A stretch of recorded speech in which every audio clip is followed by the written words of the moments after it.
So we're currently on Berrimah Science Farm in Darwin.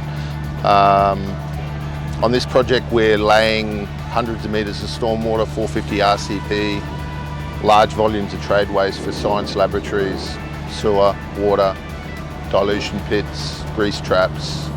At any one time we'll have 5 or 6 full-time plumbers here, operators, trade assistants, apprentices.